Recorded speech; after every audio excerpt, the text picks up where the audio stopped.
Que a paz de Jesus esteja em nossos corações. Com grande prazer estamos aqui novamente, a pedido do Cristiano, para estudarmos o capítulo 5 do Evangelho segundo o Espiritismo. Eu sou João, da área de estudo da Federação Espírita de Mato Grosso do Sul. Sou também do Centro Espírita Constantino Lopes Rodrigues. Pela federação, deixo um abraço caloroso da nossa presidente Darlene ao coração de todos vocês, né?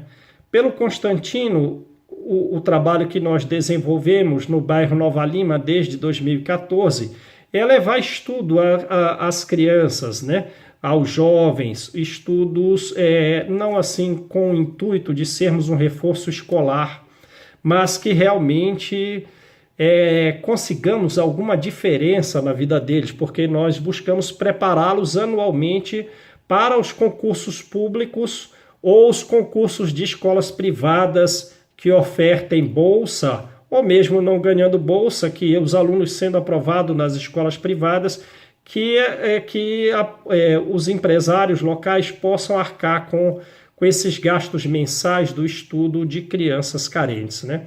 Ao todo, então, nós já temos aí 80 alunos aprovados em escolas privadas, com bolsas dessas escolas ou com empresários custeando os materiais escolares e a mensalidade escolar, ou alunos no Instituto Federal do Mato Grosso do Sul. Já aprovamos também no Colégio Militar, ainda não conseguimos colocar um aluno lá. Ele foi aprovado, mas não foi chamado porque eram 10 vagas. Então são essas atividades que nós estamos aí nos desempenhando. Mas vamos lá, o estudo do capítulo 5 é um estudo muitíssimo necessário. Se nós observarmos o Evangelho segundo o Espiritismo, excluído o capítulo da coletânea de preces, esse capítulo é talvez o maior dos capítulos do Evangelho. E justamente se os Espíritos vêm falar mais, se Allan Kardec vem falar mais, é porque nós temos uma dificuldade maior de aprendermos a respeito dos nossos sofrimentos, das nossas aflições, e muito é necessário que justamente aprendamos, que adquiremos realmente uma resignação diante das nossas dificuldades, porque a não resignação tem consequência muito mais grave. Então veja, esse capítulo tem 13 instruções dos Espíritos, né? É talvez o capítulo com mais instrução justamente pela nossa dificuldade e pela utilidade de se aprender esse conteúdo. Mas vamos lá. No ano de 66, Amélia Rodrigues apareceu para o Divaldo Pereira Franco. Ele está aí com uma idade entre 30 e 40 anos e disse que queria escrever um livro por intermédio dele, e ao todo ela escreveu 10 livros só contando passagens da vida de Jesus, para dos estudos tirar sempre um ensino moral. E a respeito da bem-aventurança, ela nos conta, por intermédio do Divaldo, uma passagem assim, né? Naqueles dias heróicos de pregação do Evangelho nascente, era mês de junho, que ardia mais do que nos anos anteriores. O dia murchava lentamente abafado. É que o sol incandescia de luz as nuvens altaneiras, a tudo cobrindo de ouro. A montanha era de suave aclive, salpicada de árvores de pequeno porte que serviam de abrigo para a multidão que desde cedo para lá adviera. Eram pessoas simples, galileus, judeus de Jerusalém, de além do Jordão, gregos da Decápolis, cujas vozes se misturavam nos diferentes dialetos, todos no afã de reencontrá-lo. Era a classe simples, a classe pobre, esmagada pelos poderosos. Unidos, porém, se encontravam pelas suas dores e pelas suas dificuldades. Já o tinham visto e ouvido mais de uma vez e constataram que ninguém jamais fizera o que ele fazia e ninguém falava o que ele falava. E naquele fim de tarde, Jesus viria trazer a nós as bem-aventuranças. Da parte das bem-aventuranças que nos cabe estudar agora, que Kardec separou no começo do capítulo 5 do Evangelho, a gente verifica que há uma gradação entre os nossos sofrimentos.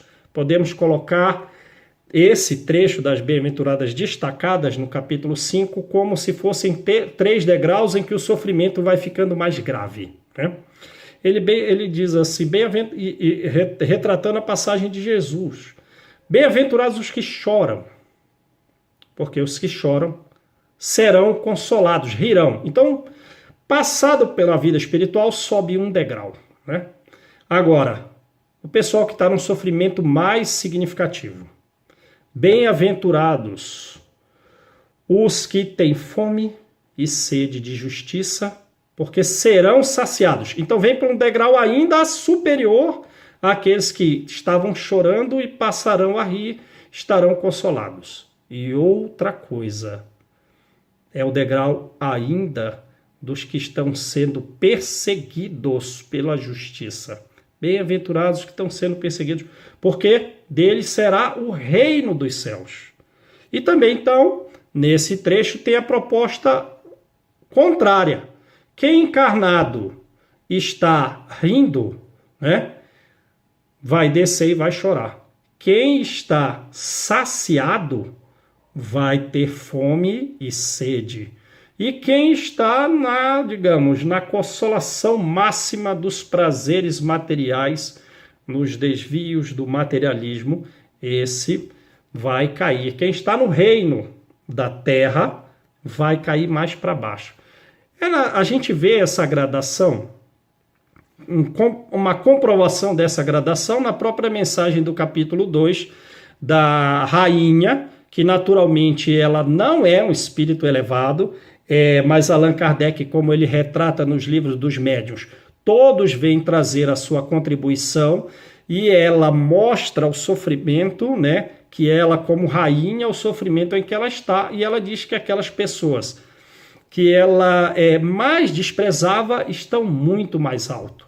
Ou a própria mensagem de Santo Agostinho, aqui no capítulo 5 do Evangelho segundo o Espiritismo, que diz que aqueles que mais sofrem é que devem ser considerados bem-aventurados.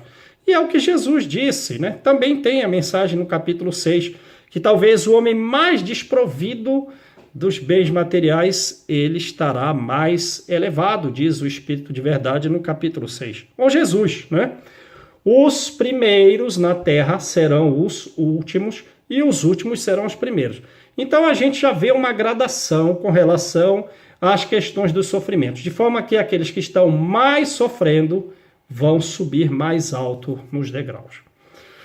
Allan Kardec, como nós sabemos, no Evangelho segundo o Espiritismo, ele só trata do ensino moral e ele coloca o ensino moral de uma forma organizada, de forma que, dos capítulos iniciais, nós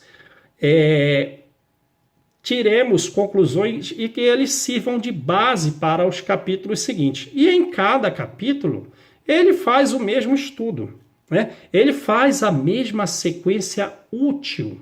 Por exemplo, a parte que compete a ele, que não é da instrução dos espíritos, né? Que veio por deduções do raciocínio dele, logicamente amparado e corrigido até pelo Espírito da Verdade, que vinha ficar com ele 15 minutos mensalmente, Allan Kardec vai dizer assim, né? Mas como se fosse nós mesmos raciocinando a respeito das dores e dos sofrimentos. É justo que nós soframos? Mas onde estão as causas do sofrimento? São causas atuais ou são causas anteriores? Mas por que eu não lembro? Por que esse esquecimento? Explicado, o esquecimento é razoável que nós nos resignemos, porque do contrário, a falta de resignação nos pode levar à loucura ou nos levar ao suicídio. Então vejo, com relação à justiça das aflições, uma pessoa que não crê na vida futura, que é um capítulo anterior, o capítulo 2, vai retratar a respeito da vida futura, né? O meu reino não é desse mundo, vai falar a respeito da vida futura. Então Kardec coloca assim, uma pessoa que não crê na existência de uma vida futura, essa máxima de Jesus, bem-aventurados os aflitos, bem-aventurados os que choram, serão consolados, parece sem sentido. Ele não acredita que vai ter uma vida futura. Como ele vai ver consolação, na verdade, parece sem sentido, é ininteligível, parece um engodo. Agora, a pessoa que crê na existência da vida futura, né, ela fica à espera de que na vida futura haja alguma consolação. Mas o que dificilmente se entende, nem muitos de nós espíritas não entendemos, né? Qual é a necessidade de sofrermos para sermos felizes? A bem-aventurança de Jesus, como é a segunda revelação, ele não nos põe na direção de compreendermos isso. Quem chora vai rir. Quem está rindo vai chorar. Então, há uma certa noção de que quem está mal aqui vai ficar melhor. E quem está melhor aqui na Terra vai ficar pior. Certo? Só que quem vai esclarecer as razões, quais são mais as consequências, é o Espiritismo, que vem amando de Jesus. Porque o homem olha o mundo, né? Pessoas que nascem em berço de ouro, outras não. Às vezes pessoas nobres que nós observamos, pessoas boas sofrendo, enquanto outras pessoas más estão prosperando. Como explicar tudo isso? Quem vem explicar todas essas anomalias do mundo é o Espiritismo, né? E explicando o Espiritismo, ele vai mostrar de início o seguinte, que se Deus é justo, a causa dos nossos sofrimentos, de todos os homens neste mundo, nos seus diferentes graus, são causas justas, né? Então, Jesus, com a bem-aventurança, nos botou na direção de compreender, e o Espiritismo é que vem nos aclarar. O Espiritismo é o achote, como diz no capítulo 6, colocado nas nossas mãos, mas a gente tem que estudar. Conhecimento é luz. Então a gente sabe que as causas dos nossos sofrimentos são causas atuais ou são causas de vida pregressa. A maioria das nossas dores são causas de vidas atuais. O homem, pelo seu caráter, pela a sua falta de moderação, pela sua falta de limites, pelo excesso de todos os jeitos, pelas intrigas, pelo seu orgulho, ele é o próprio causador do seu sofrimento, né? Esses sofrimentos, esses percentuais de sofrimentos que surgem por essas causas atuais é de maior monta, de maior tamanho do que o que surge em função de vidas anteriores. De forma que quando o homem se corrigir moralmente, procurar o seu progresso moral da mesma forma que ele busca o seu progresso intelectual, ele eliminará um quinhão significativo das suas dificuldades, né? Uniões, às vezes, por interesse do qual o coração não participa, ou pais sendo indiferentes aos seus filhos na fase infanto-juvenil e quando eles ficam adultos, estão a colher ingratidões, enfim. São muitos os motivos que nos levam a ter aflição e a ter sofrimento, cujas causas estão nessa vida. Agora, existem também aqueles sofrimentos que parecem ter surgido do nada, que nós não tenhamos feito nada nessa vida que possam justificar aquele sofrimento. São perdas de entes queridos, são acidentes que nenhuma previsão poderia evitar, são cataclismos, né? São flagelos, como nós temos visto aí, são os reveses da fortuna. Então, são mortes prematuras, são doenças congênitas na família que nós observamos que não são causas dessa vida. Ora, como Deus é justo, se a causa não está nessa vida, está em vida anterior. Então, naturalmente, o homem sofre tudo aquilo que ele fez os outros sofrerem. Se ele foi duro, se ele foi um tanto agressivo, ele sofrerá pela dureza, pela agressividade do outro. Se ele foi orgulhoso, vai nascer numa condição mais humilde. Então, o que nós observamos é que as anomalias que existem no mundo, elas são anomalias aparentes. Só nós não conseguimos entender as anomalias do mundo se nós nos colocarmos na observação de quem vê apenas uma vida. Mas quem pelo pensamento se colocar, né, na observação de diversas vidas sucessivas, as anomalias do mundo não são anomalias, são naturais. De forma que aqueles que sofrem hoje, sendo pessoas boas, né, pessoas de bom coração, enquanto os maus estão prosperando, na linguagem literal do capítulo 5, os maus prosperando e os bens e os bons em sofrimento, na verdade, como nós vimos naqueles degraus, os bons que estão sofrendo já estão um degrau acima, porque já estão reparando os seus erros, e a prosperidade do mal, ela tem natureza temporária, eles estão um degrau abaixo, eles no futuro estarão expiando as dificuldades e os equívocos praticados hoje em dia. Então, as anomalias do mundo ficam explicadas, né? E o que a gente vê? Para os diferentes níveis de espíritos, alguns espíritos mais endurecidos, com alguma natureza mais maléfica, eles são obrigados a viver determinadas provas para que eles adquiram algum grau de livre-arbítrio, algum grau de liberdade intelectual, de forma que eles próprios possam participar das suas escolhas na direção futura, na direção progressiva. Então, essas imposições de provas e sofrimentos que são aplicadas a alguns espíritos endurecidos, visa que eles possam caminhar por eles mesmos. Ora, então, no mesmo sentido, alguns espíritos já um pouco mais livres, mais libertos, eles escolhem, passam a escolher as suas provas, certo?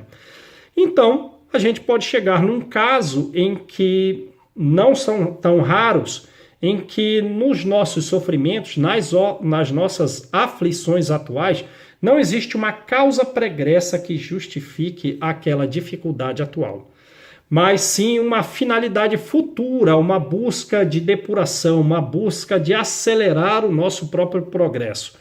Foi o caso daquele cego curado por Jesus, né, em que perguntou, foi ele que falhou ou foram os pais que falharam? Nenhuma coisa nem outra.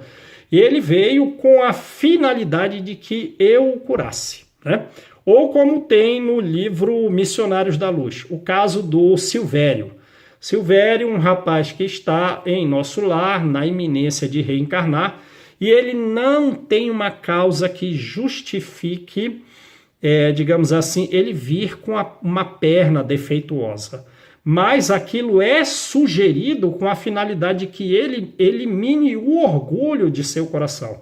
E ele aceita. Então vejam, os espíritos superiores vêm com alguma doçura, não imposição, e ele naturalmente poderia dizer não e vir sem a perna defeituosa, né?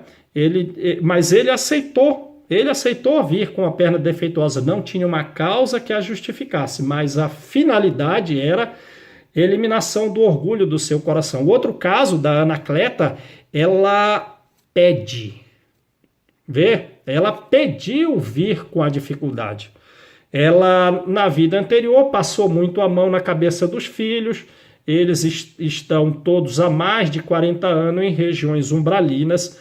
E ela está com o planejamento a respeito da sua vida e dos seus filhos, sabe quais serão as dificuldades anatomofisiológicas de cada um dos seus filhos, e alguns serão paralíticos, alguns terão dificuldades mentais significativas, e ela pede para vir com o problema das glândulas da paratireoide, porque ela quer vir com o corpo que não seja agradável aos homens, para que ela própria, recebendo a agradabilidade dos homens, os interesses dos homens, não possa também se interessar por eles e assim se desviar do compromisso de auxiliar os filhos, que ela tem um quinhão de responsabilidade no estado em que eles estão, porque ela passou muito a mão na cabeça deles. Então ela pediu, não foi sugerido, não teve espírito superior com intenção de sugerir que ela viesse com o problema na paratireoide. Ela pediu e o pessoal, né, do plano espiritual aceitou que ela viesse assim.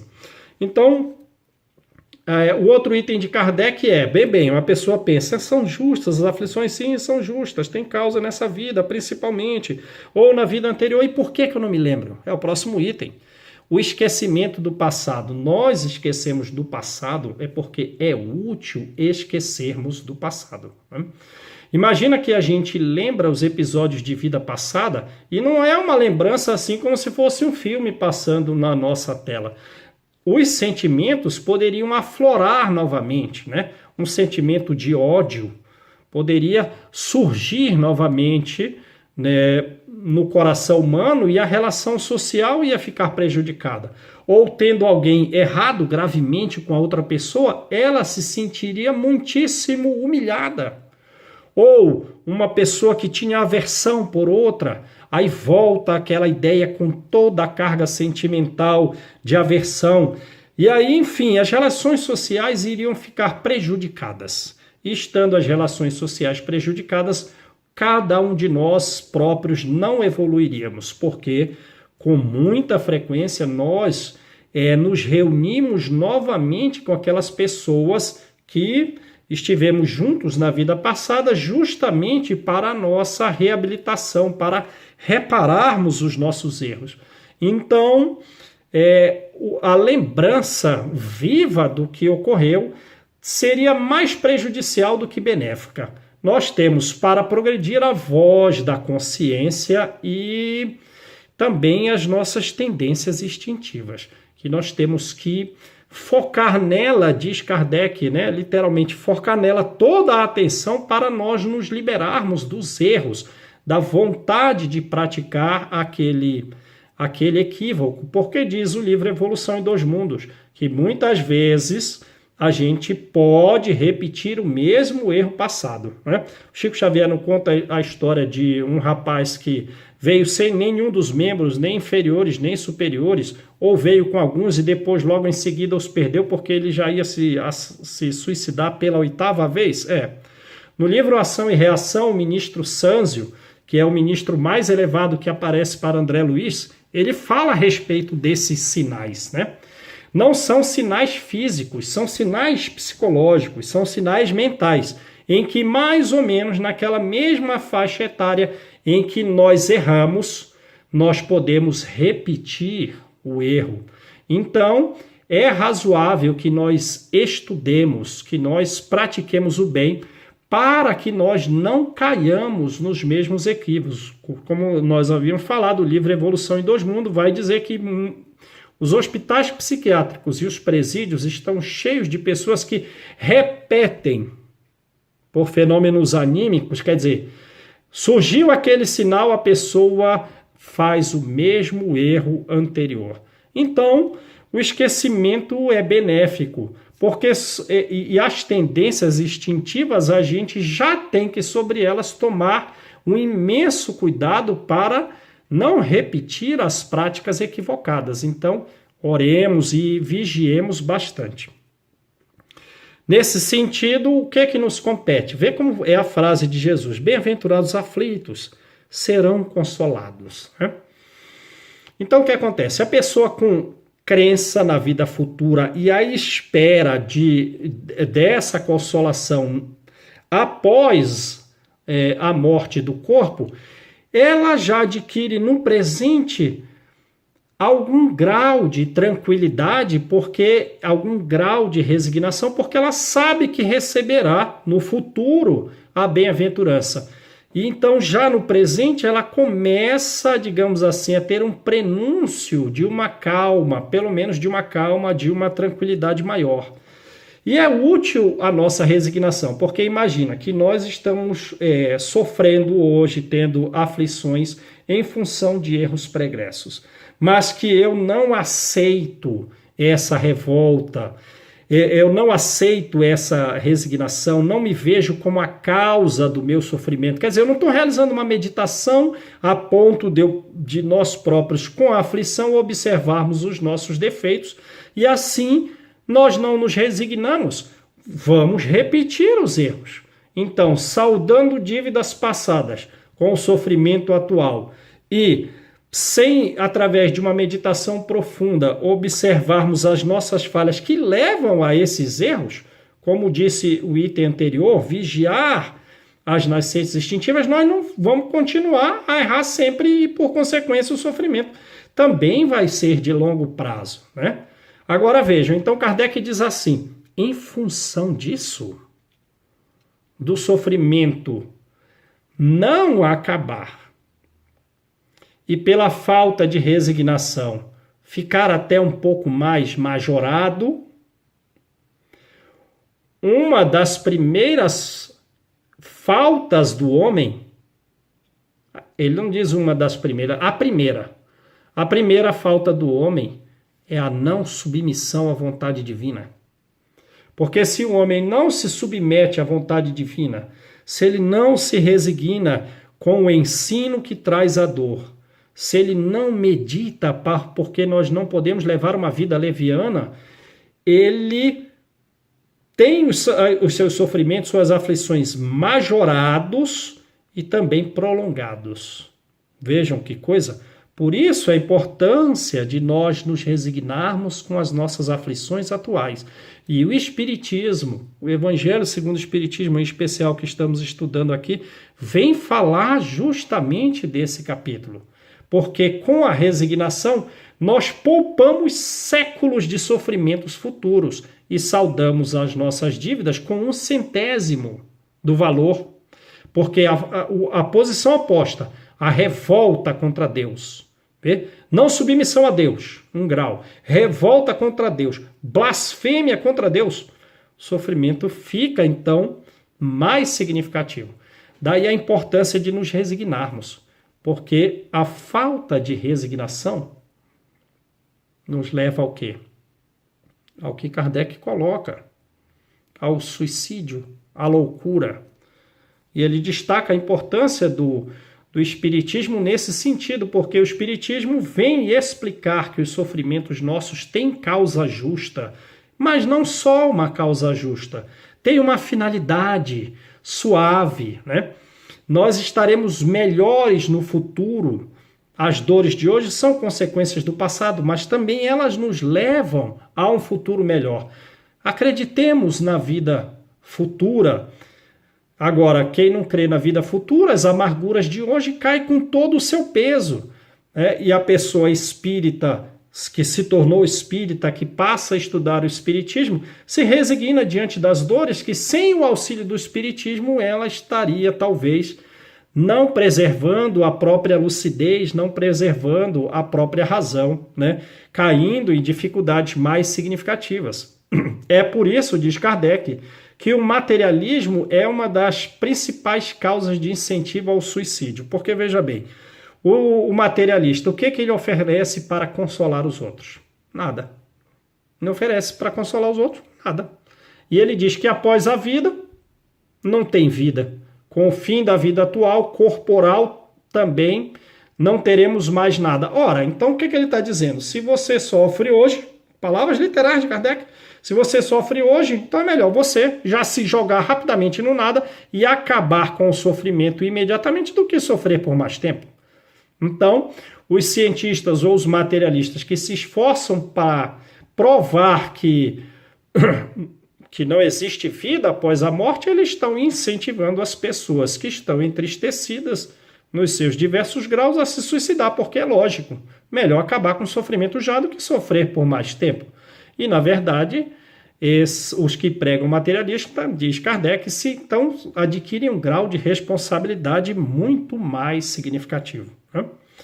Então, o Espiritismo, além dele trazer esses estudos e ele explicar com clareza a respeito da vida futura, e nós temos muitos livros tratando a respeito das colônias espirituais, das belas colônias espirituais, das más, se não procedemos bem, né? Vem falar das causas do sofrimento, ele é um antídoto contra o suicídio. E não só pelos ensinos, eles trazem logo os suicidas. Já traz o suicida então mostra as dificuldades em que ele está, que apesar de ser um sofrimento temporário, mostra que não é menos intenso, que são dores significativas, né? Tem livros que retratam só sobre o suicida, mas eles próprios aparecem nas reuniões mediúnicas, dão as suas comunicações. Então o espiritismo mostra que a pessoa que se suicida, ela deixa o mal menor para cair no mal muito pior, mais intenso e mais prolongado. E identificado que chegou na vida futura, o suicídio não nos eliminou o espírito. Eu quero encontrar os meus parentes amados que já faleceram. Não encontra, não. Então o espiritismo, ele traz muitas razões, muitas distintas razões que nos apontam e nos afastam das tendências suicidas, né? E também nos protegendo das dificuldades da vida, né? Porque a gente passa a ver a vida atual como um ponto na eternidade nossa da vida. Então os sofrimentos da vida atual são sofrimentos poucos, e a pessoa passa até ver com bons olhos, ver com resignada as dores que passa até a agradecer, passa até a sorrir, como fazia Paulo, das dificuldades pelas quais passada, porque ele está focado na vida futura, né? Em restaurar os erros que ele praticou, né? Então, o espiritismo, isso, nos poupa transtornos, nos poupa estados mentais de dificuldade significativa e evita o suicídio. O livro No Mundo Maior é um livro que retrata basicamente a respeito disso, né? A respeito dos problemas mentais que nós podemos ter oriundos de uma vida desregrada. É um livro em que o eminente psiquiatra, digamos, o psiquiatra da luz, Calderaro, psiquiatra muito iluminado, tem por finalidade evitar justamente que nós adquiriramos transtornos mentais, que nós nos suicidamos ou outras dificuldades morais que possam nos abalar profundamente. Só que ele faz isso sem nos tirar o livre-arbítrio, não pode haver imposição, né? Então, o primeiro caso já traz um caso de ódio, em que os personagens Pedro e Camilo se atritam por questões financeiras, né? E acabam num processo obsessivo de prazo superior a 20 anos. Um está desencarnado, o outro não. Pela questão do dinheiro, um matou o outro e alimentaram esse processo obsessivo por um prazo superior a 20 anos. E ambos, mesmo desencarnado, vai parar no hospital psiquiátrico, né? Então, diz o livro que nós temos três partes no nosso cérebro. A parte mais inferior, vinculada aos nossos instintos. A parte intermediária do dia a dia, para as coisas do mundo, para os trabalhos do mundo normal. E o terceiro cérebro, o moral, né? A parte superior, não o terceiro cérebro. A terceira parte, digamos assim, vinculada à moralidade, vinculada à oração. E pela relação de ódio entre eles, o que acontece? Fica bloqueado essa terceira parte do cérebro para o encarnado. Então ele leva o dia a dia da vida numa maior atribulação, fazendo as coisas que ele tem que fazer, mas completamente estabanado, completamente perdido. Ele sonha, acorda mais cansado porque digladiou no plano espiritual, ele volta mais extremado ainda, né? Não tem repouso, e eles acabam num hospital psiquiátrico, né? E aí, depois de tanto esse sofrimento, Calderaro chama uma especialista que realiza a desobsessão entre eles, né? Aí eu não preciso narrar mais outros detalhes, né? Vamos vincular de forma mais curta aí o estudo. Aí o outro caso é da Julieta. A Julieta é alguém que se prostituiu. Ela se prostituiu porque ela tem que sustentar a saúde da mãe. e o dinheiro que a mãe deixou de trabalhar na costura, e ela própria na costura já não estava conseguindo recursos para, digamos assim, suprir as necessidades maternas, e assim ela busca a prostituição. Mas vejam bem, os espíritos superiores analisam muito mais os motivos do que as práticas em si. Então ela é atendida por uma equipe espiritual porque ela está caminhando para uma encefalite letárgica. Ela já não realiza mais orações, ela não se julga mais digna de orações.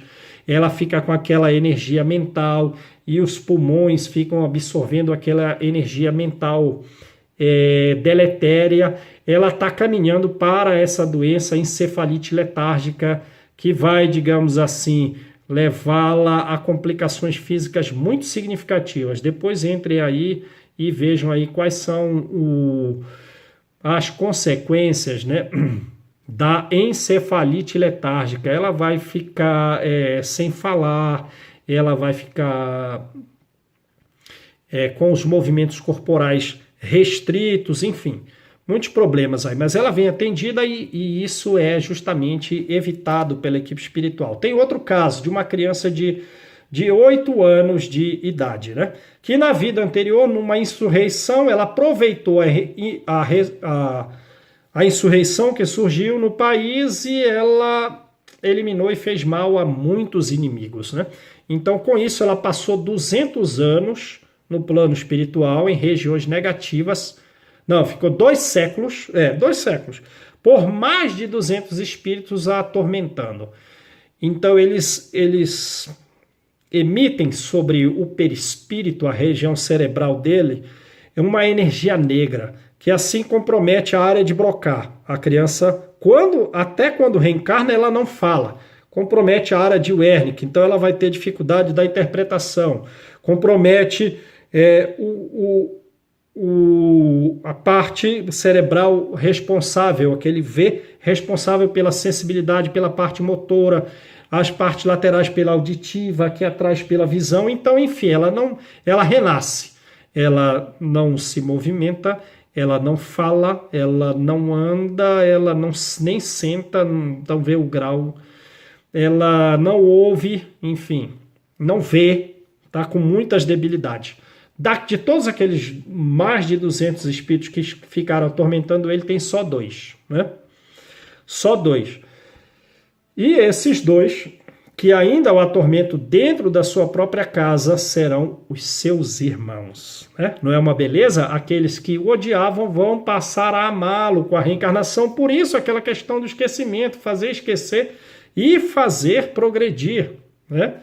Então, aí vejamos, às vezes a gente leva uma vida, faz um mal aqui, faz um mal ali, mas a gente não tem uma noção das consequências 300 anos à frente, 500 anos à frente, 1000 anos à frente. Podemos tratar casos do livro Nos Domínios da Mediunidade, em que uma mulher ela está sofrendo 1000 anos depois, porque no século X, né, ela sugeriu ao marido matar os seus próprios pais para que eles ficassem com os bens dos pais, né? E depois de 1000 anos ela está ainda sofrendo consequências daquilo, estando encarnada, imagina.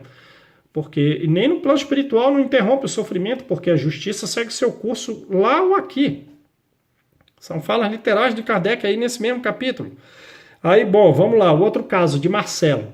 Ele tem epilepsia, né? Ele também, uma pessoa com muitos recursos, digamos assim, e títulos, fez o que não deveria com outras pessoas, foi muito ser viciado no plano espiritual. Quando ele reencarnou, foi maltratado no plano espiritual. Quando ele reencarnou, até os 7 anos, tudo bem. Quando ele chega aos 14 anos, ele começa a ter crises de epilepsia, né? A epilepsia tem 2 razões. Às vezes são influências espirituais, às vezes são causas físicas, ou às vezes há uma terceira causa, como é a do Marcelo, né? Não é uma influência espiritual e não é uma causa física. O que é? Ele retira os arquivos com um acontecimento, com uma espécie de gatilho que ocorra, e ele retira dele próprio aqueles arquivos do que ele havia vivido no plano espiritual após os erros cometidos numa encarnação. E ele volta à crise epilética por relembrar das sevícias que ele sofreu no plano espiritual. Então, digamos assim, não está sofrendo uma obsessão, mas se passar um espírito inferior ali, se passar um espírito, ele lembra, ele recorda e tem o processo de epilepsia. Mas no caso dele já é uma recuperação, né? Ele já não precisa tomar medicamentos e choques, ele está numa família espírita e ele vai receber um grande percentual do seu tratamento através da dedicação ao espiritismo nas casas espíritas, né? E é o que todos nós podemos fazer, né? Outro caso é do aborto, um aborto mal sucedido pela Cecília, que vai levá-la a falecer e ela vai rolar em regiões de trevas, piores que a região umbralina, região de trevas, por um prazo que nem o Calderaro sabe dizer qual é o limite. No digladiar com aquele filho que iria nascer por intermédio dela, eles não eram, em vida anterior, umas pessoas muito afinadas, eram um tanto inimigos, e agora, pela intenção dela de praticar o suicídio, a questão vai se agravar, né? Ou também fala, então, ó, só o item que Kardec está falando do suicídio e da loucura, nós estamos abrangendo com todo o livro nos domínios da mediunidade. Ele vai falar que uma das principais causas das nossas loucuras, que tem milhões de loucos ou semiloucos, ou com alguma debilidade com relação à questão sexual, né? Com relação à questão do sexo, que o sexo é uma necessidade da alma, né? Mas que nós devemos sublimar. Os nossos interesses sexuais, eles não serão destruídos, eles serão transformados. E, obviamente, não vão exigir de nós, homens medianos, uma conduta do santo, né? O santo também já teve instintos sexuais como nós. E não é razoável que dos homens medianos seja exigida uma conduta do santo. Mas nós já podemos, diz o livro, fugir dos excessos, fugir das aberrações, para que nós melhoremos, para que nós não derrapemos, né, em consequências mentais mais difíceis. Tem o caso do Fabrício, que ele está caminhando para a esquizofrenia.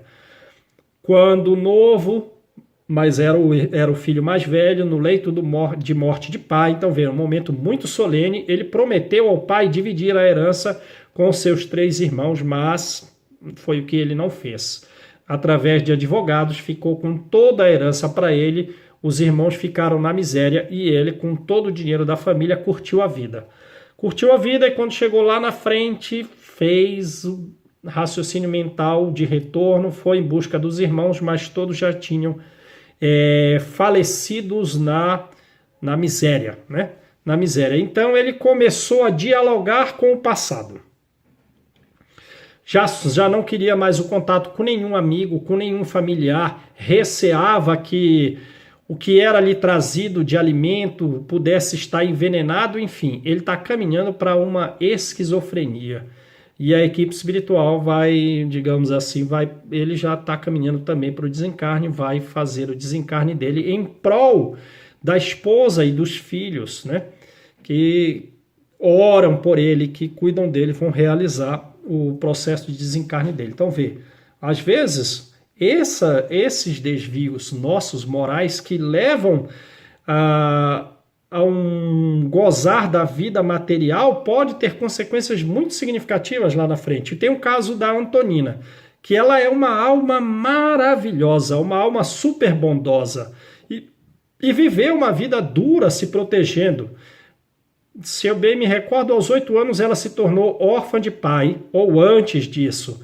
E com 8 anos ela já ajudava a mãe trabalhando e cuidando da irmã. Aos 20 anos a mãe falece, só ela fica cuidando da irmã mais nova, até que a irmã se casa, e então ela aí vai cuidar de si, cuidar da sua própria vida, depois de todo esse tempo. Mas veja, foi um tempo de proteção para ela, porque o trabalho nos protege, a dificuldade da vida nos protege. Tem uma questão do Livro dos Espíritos que diz, né, que a pobreza é uma prova mais facilitada do que a riqueza, porque a riqueza leva à prática de todos os excessos. Então ela vai cuidar de si depois sem ter tido os sonhos juvenis ou as ilusões da juventude. Não teve tempo para isso em função do seu trabalho. Quando ela vai cuidar de si, ela começa a auxiliar um jovem que ele é estudante de medicina.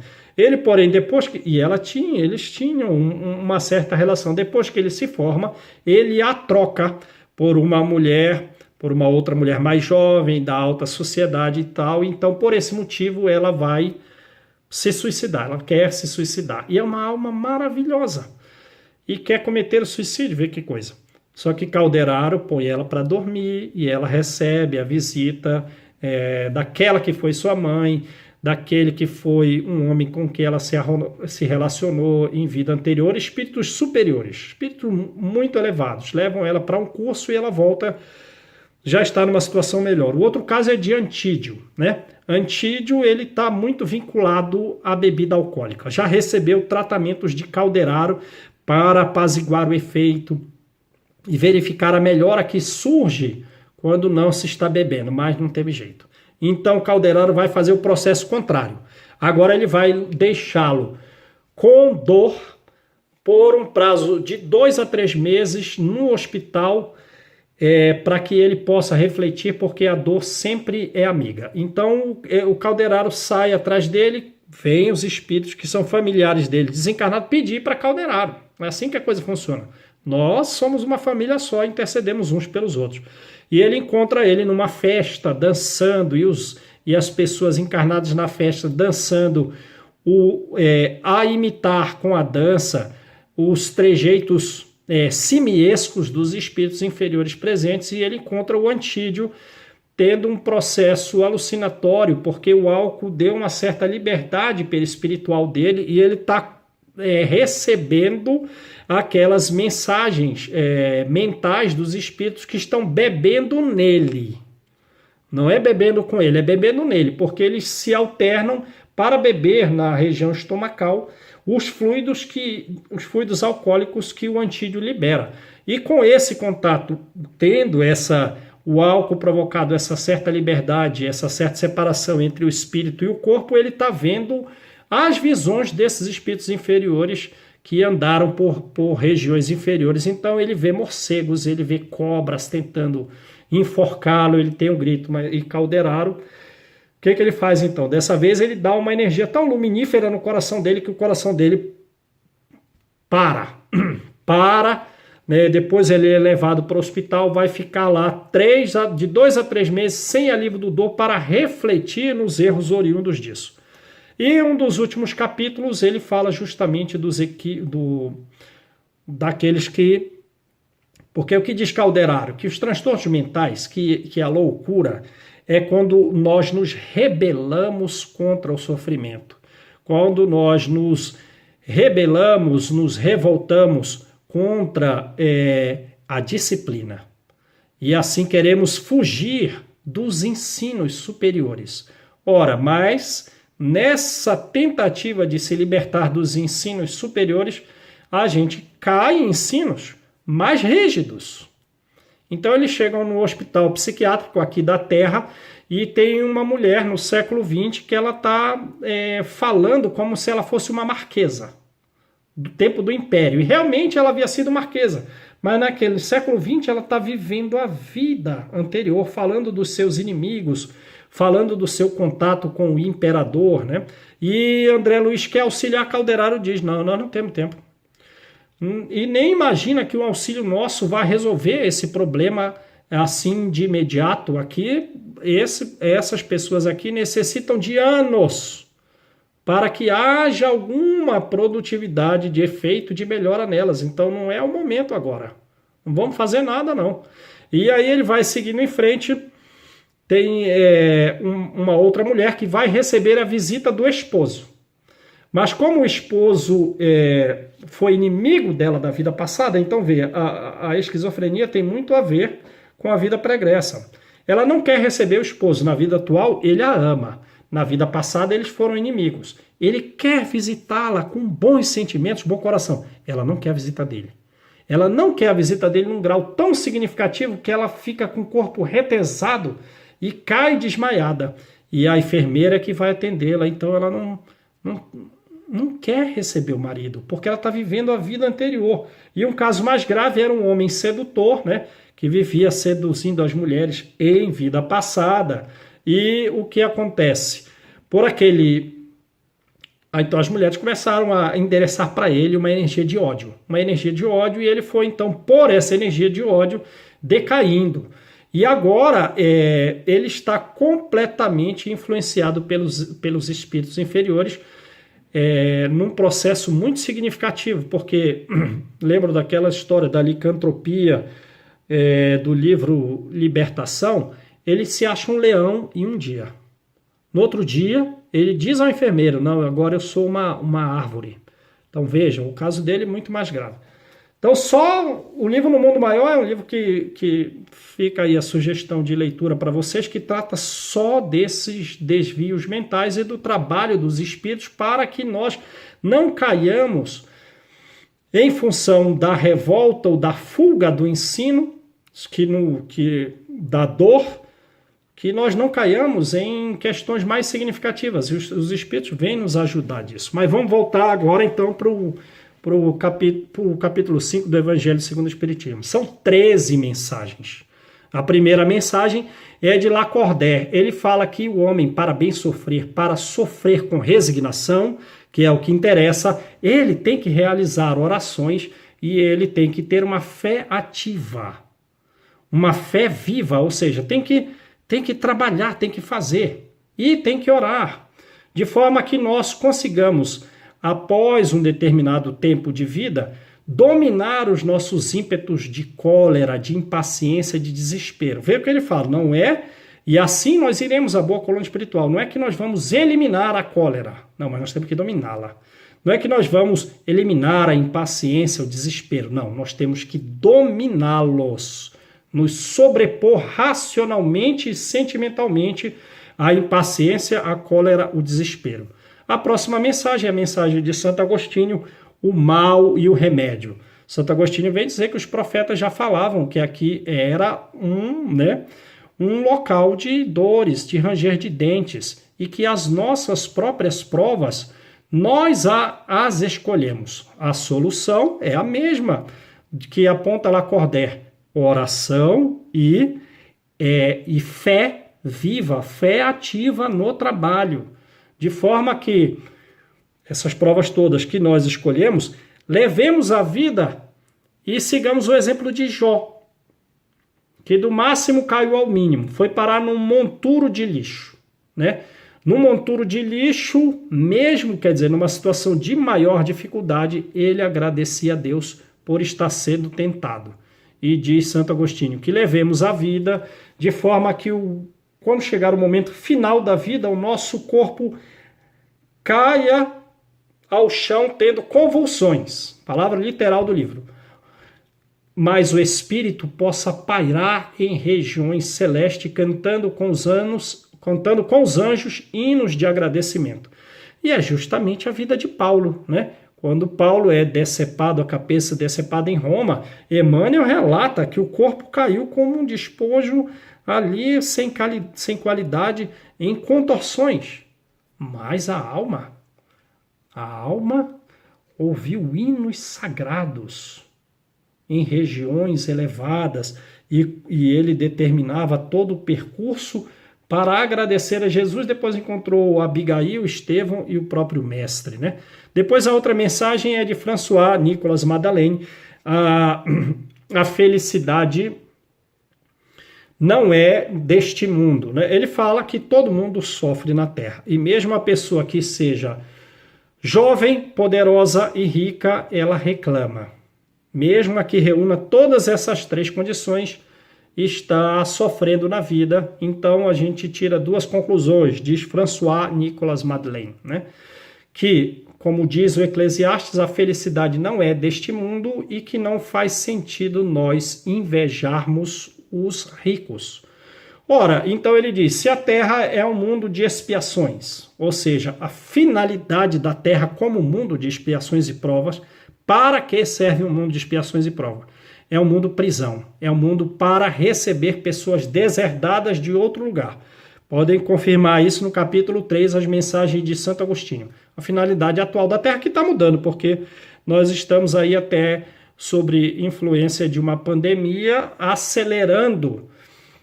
Em poucos dias vem fazendo com que nós progridamos séculos. Como diz alguma questão, acho 700 alguma coisa do Livro dos Espíritos, né?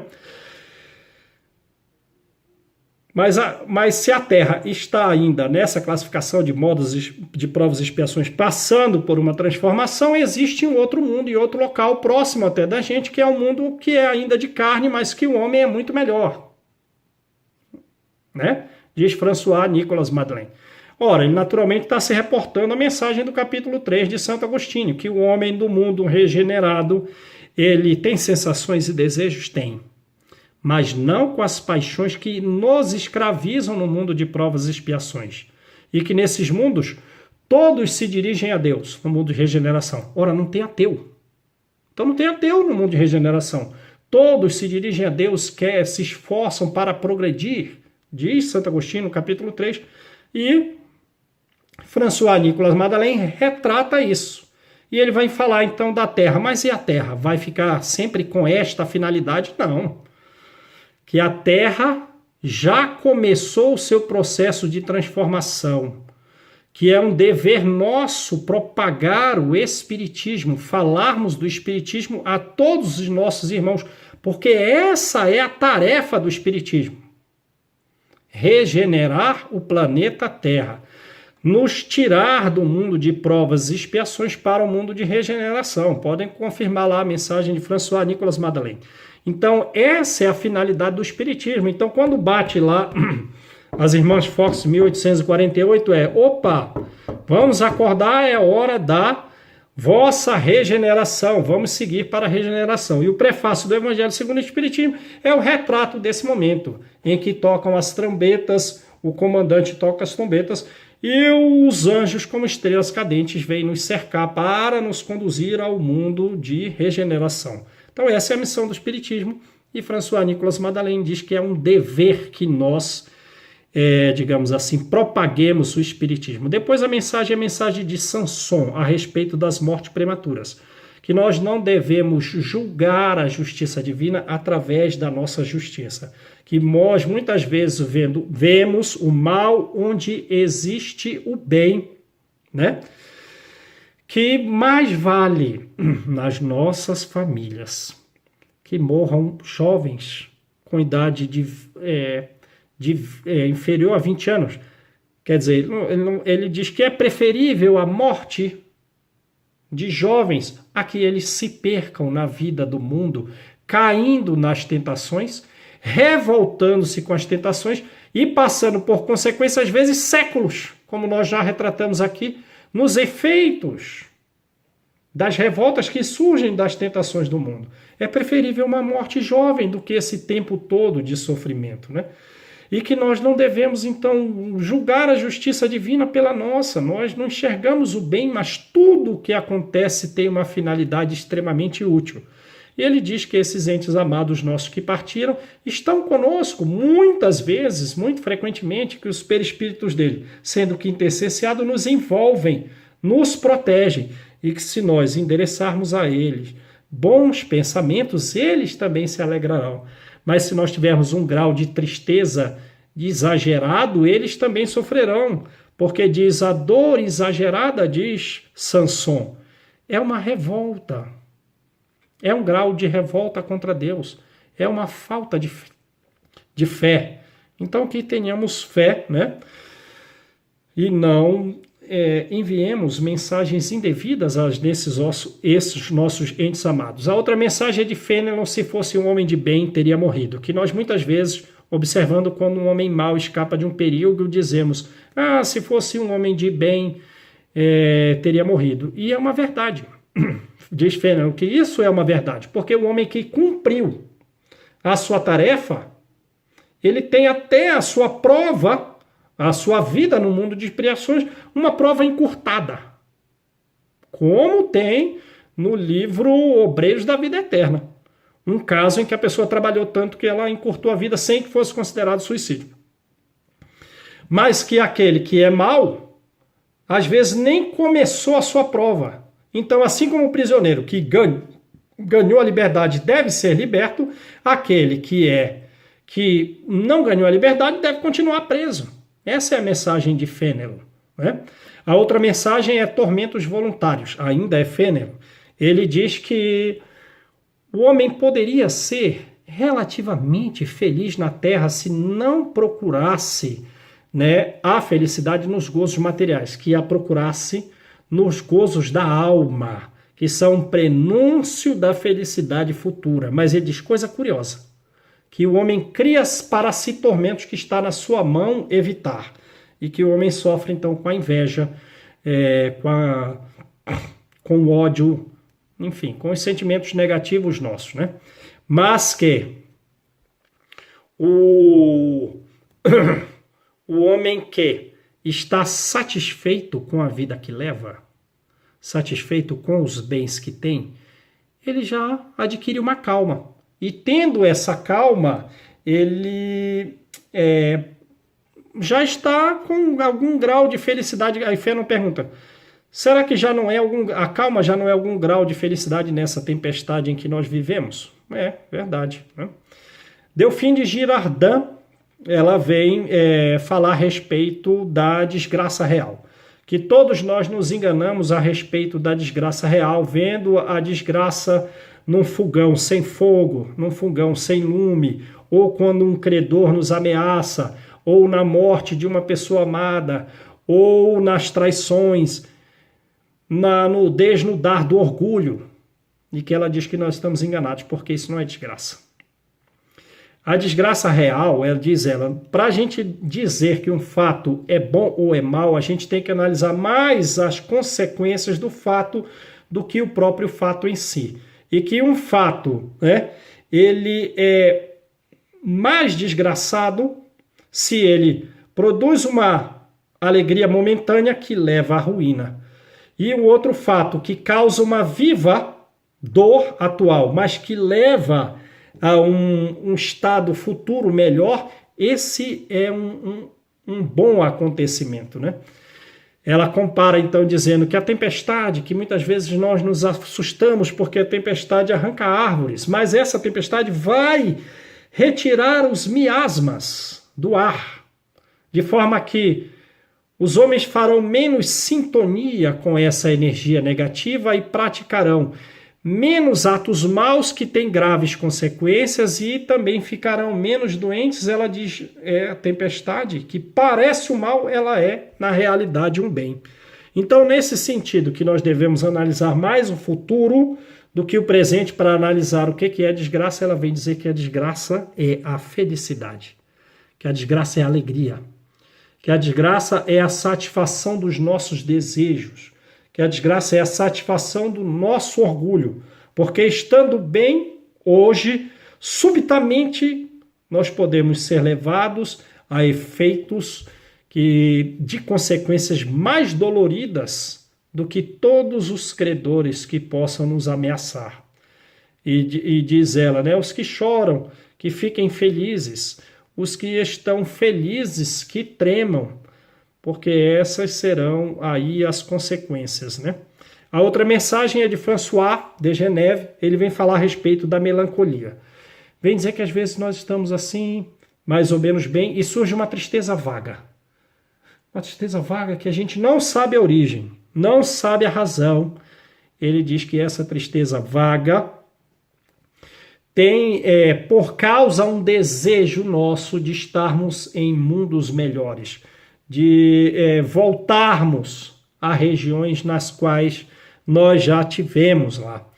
E que nós não nos aflijamos, que levemos essa vida cumprindo as nossas tarefas, né? Com devotamento, com abnegação, porque toda a sabedoria humana se resume nessas palavras, diz o Espírito da Verdade no capítulo 6. Então, seguindo com devotamento e com abnegação, cumprindo as nossas tarefas, nos resignando com as nossas dores, após a nossa morte, espíritos nos levarão há lugares em que eles são inacessíveis às aflições. Depois a mensagem é de um anjo da guarda, né? As provas voluntárias e o verdadeiro cilício. Que nós podemos perguntar se é justo que nós abrandemos os nossos sofrimentos, que nós abrandemos as nossas dores e que é justo que nós procuremos retirar os espinhos dos nossos pés. É justo abrandar o sofrimento. Então surge a pergunta oposta. É razoável também agravar as minhas provas? Depende. Se nós buscamos agravar as nossas provas para trazer benefício aos outros, isso é ótimo. Se nós nos privamos do sono para velar a cabeceira da cama de alguém que não é só o nosso parente, de outras pessoas, que nós nos ressintamos do frio e da fome por ofertar agasalho e alimento aos outros, esse agravamento de prova digamos assim, bem feito e deve ser realizado. Agora, aquele que visa só o bem pessoal, em que eu me isole do mundo, ou que eu, com cilícios, aqueles instrumentos de tortura, comece a se viciar ou pratique jejuns exagerados. Isso não, esse não é um suplício, um suplício agradável, porque a gente precisa de toda a saúde do corpo para cumprir as tarefas e que já nos devamos estar satisfeitos com o grau de prova que Deus nos dá, que já é bastante significativo. Que se queiramos ciliciar alguma coisa, ciliciemos o nosso espírito, os nossos espíritos, submetamos-nos às provas da injúria alheia, submetamos o nosso espírito às agressividades dos outros, às falas, às torpezas, enfim. A próxima mensagem é de Bernardin, né? Que fala, devemos pôr termo à prova do próximo? Sim, devemos, né? Eu vou falar rápido porque eu já acho que eu já me passei muito da hora. Nós devemos ser, digamos, causas de um bálsamo de paz para os outros. Que, se for possível, suavizar a prova dos outros, que suavizemos. Se for possível, eliminá-las, trocando-as pelo bem, que façamos isso. Que não nos convertamos em, digamos assim, em cilícios da vida alheia, agravando as dificuldades do próximo, né?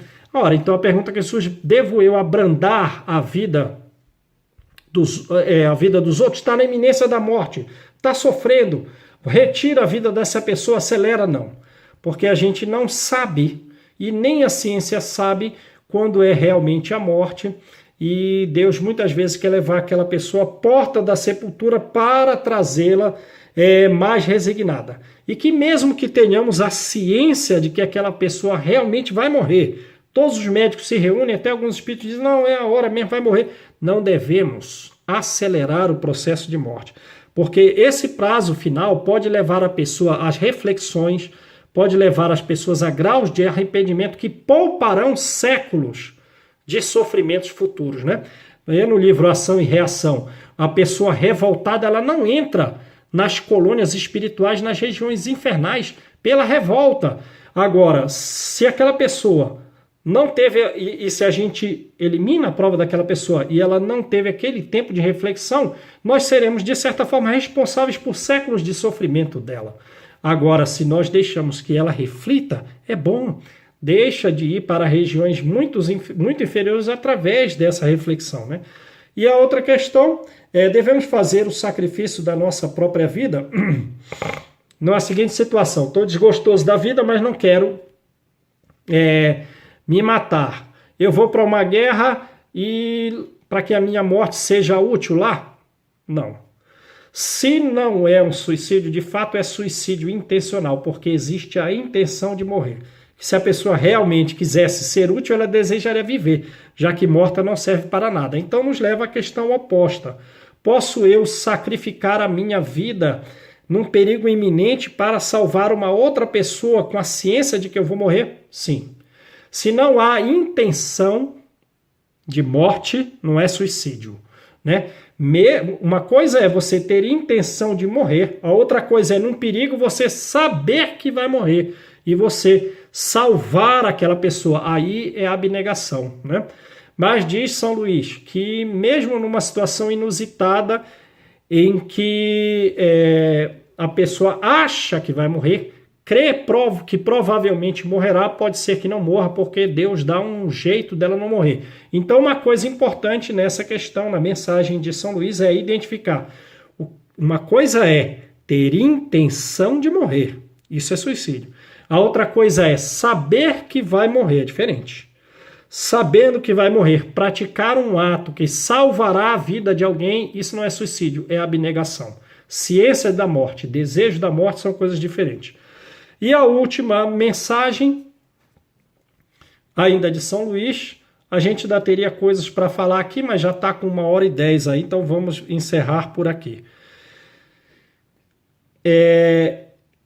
Bom, eu levo minha vida tentando me resignar com as minhas dores porque eu quero ir para uma vida futura melhor. Isso é útil para os outros? Ou é útil só para mim? Aí diz São Luís, é útil materialmente aos outros se nós nos privamos dos bens materiais e o nosso corpo se ressente disso para ofertar esses bens materiais aos outros.